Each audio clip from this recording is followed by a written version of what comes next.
Hello everybody, welcome to Coco's Crochet.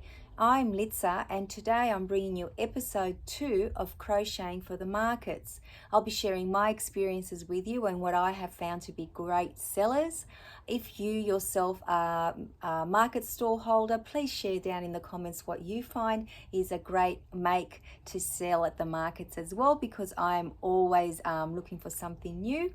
Now, from my experience, I like to keep the items at a very affordable price, so I don't go big. I generally try to make smaller items that, people can purchase multiples of, or at least one. Now, what I'm going to show you today, I absolutely love, and I have had great success with them, and I have even had, have had orders because of, they've seen them at the markets and they wish to purchase more. So I will show you the item. I will show you what I use to crochet it with and what my experiences are with the different yarns, and of course where I've purchased what I need, all the little products to put it all together. Now, what am I talking about, guys? I'm talking about a lovey. Now, who doesn't love a lovey?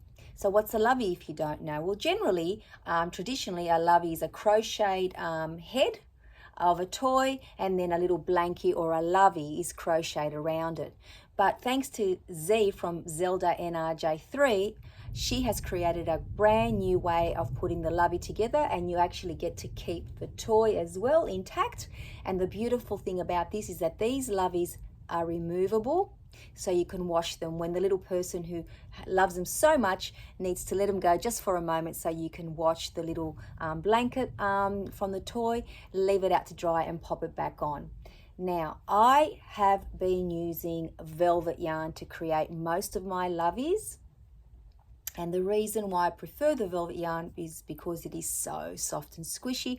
So anybody that is lying down with this little lovey or sitting with it next to them on the TV will have something super soft to lean on, or have on their face, or just keep them nice and cuddly and warm. Now, I have experimented with different yarns in the past. I have to tell you that I have used just a 100% acrylic yarn, DK weight. I did find that it was okay. It wasn't my favorite though. So after experimenting with a bulkier yarn as well, I've also used blanket yarn, which I thought worked, but the velvet yarn does work a little bit better. The chenille yarn was quite nice. That was about an 8-ply. It did make a very soft and squishy fabric as well, but I just found that this one gave you the optimal effect that I was looking for. But that's not to say that you can't use your favorite yarn and create your favorite loveys, because let's face it, we all have different taste. But like I said, all the others have sold as well. There hasn't been an issue with that. It's just what I think my preference is. And the great thing is that this yarn does does crochet up very quickly. I do use a 7mm hook with it. Now, some of you might say, but Litza, velvet yarn is quite expensive. Does that mean that the price goes up? Well, no, not when you're someone like me who is a bargain hunter. I think we all are, really. I purchase all my velvet yarn in million bags. So here's some colors here which I absolutely love together, and I have used them together. And they come in million bags, and I try to buy them when the millions are at 50% off. So most of the bags of yarn that I have would have cost me around $6 for, some even $5, because I've had some velvet yarn in my stash for a while, $5 or $6 for 400 grams, which is quite a bit of yarn there, because let's be real, you don't use that much yarn when you're creating this gorgeous little lovey. But it is nice to have a variety of colors if you can. I always try to match them up to my toy, but just go wild, experiment, go rogue, do what you want. Little people love color, and I think that they would appreciate and love anything that you have. Now, I'll show you what I use to make the loveys with, but the most important thing is you need the little toy, don't you? So you need the little squishies, or the little soft plushies. Now, I have been very lucky in the past, and I have showed it on my channel months ago. I was able to purchase, I absolutely love these are like squishmallows, but they're not real, but they are so squishy. And what I love about these is they don't have any safety eye. So these are actually ideal for the younger little people, so toddlers and under. So if you can get your hands on any of these, I think I paid between $5 and $7 for these. I know that I didn't pay more than $7 for anything that I'm going to show you, and quite a few of them at $5. Now, I was able to also buy quite a few of this plushies like this one. Isn't he gorgeous?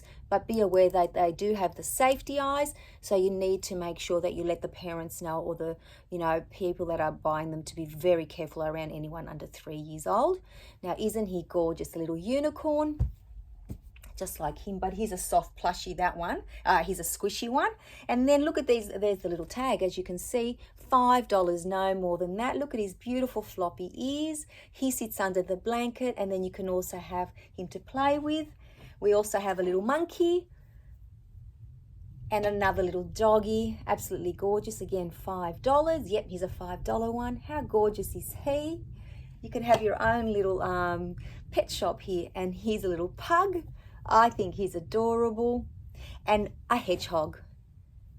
So these are just some examples of what you can use. Look at his beautiful purple eyes. I absolutely love him. And he's, a rainbow. So imagine the colors you could use with him.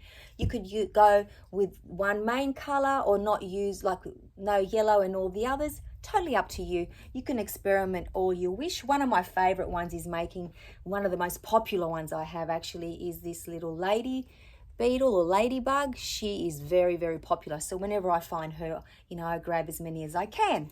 So how do we use the yarn to make a lovey that comes off, you ask, if you're not already familiar with Z's pattern? Very, very simple. So all you need to do is purchase some hair bands or hair ties.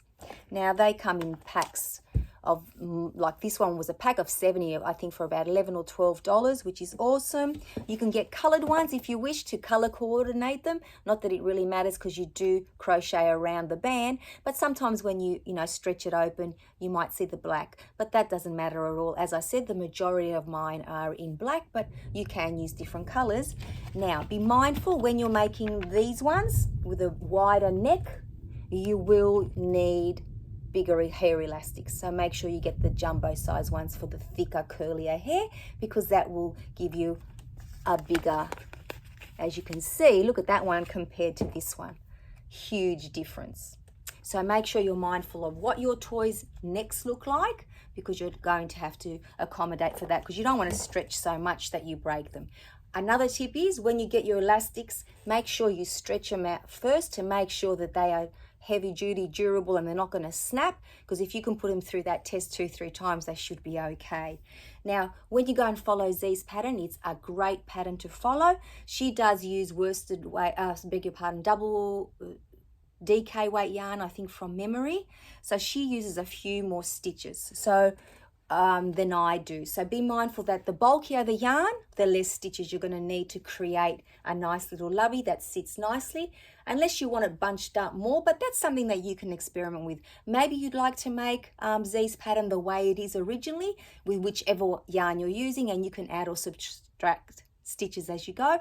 I certainly have, from memory, and don't quote me, I think it's about 36 stitches that she puts on, or 32. I think I'm down to like 24. So that's something that you need to remember when you're adjusting your yarn and your hook size to whatever the pattern is that Z talks about.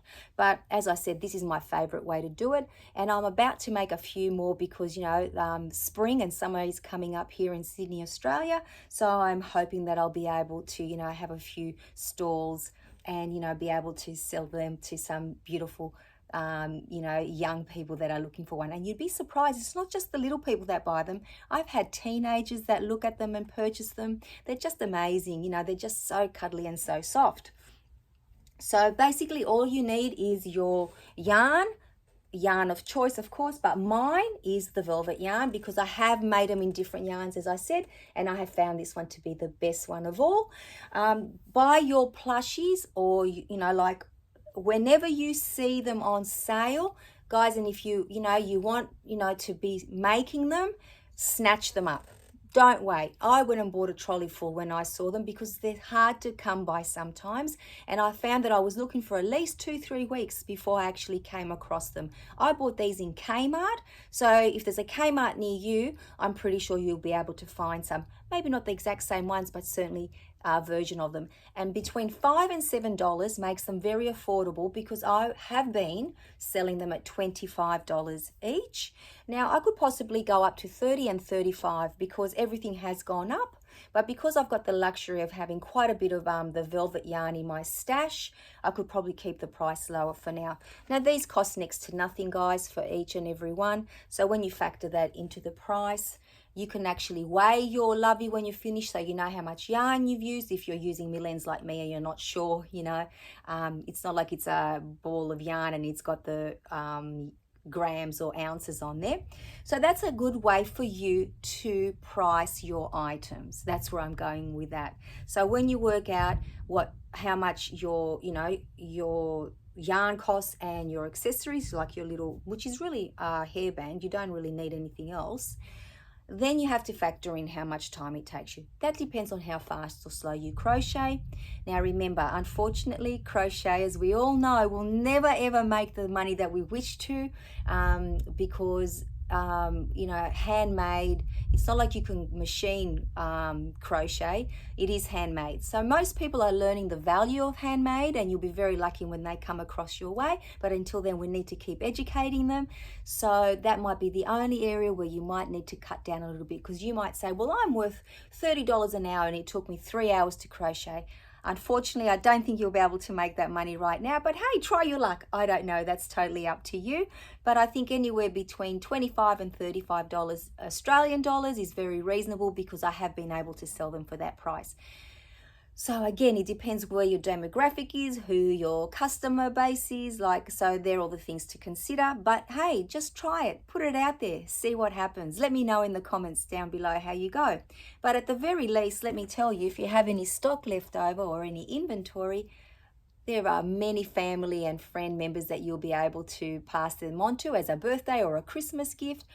So they're always great to have lying around. I always have a couple in my home that I have as a standby in case I have a last minute gift, you know, that has just popped up that I need to go to a little party or something. So they're my little tips for the lovies. I can't think of anything else right now, so I hope that that helps you along your journey of market makes. Crocheting is meant to be for fun, but hey, if you can make it into a little business, why not? I'm not actually striving to make mine a little business, but I do dabble in markets and I do have a lot of fun. That's why I thought that I would share my little experience with you, and I will continue to do so. Thank you for checking in and hanging out with me to see what was going on today. I hope you're all well. Take care, and I shall see you all again in another video. Bye bye, everybody.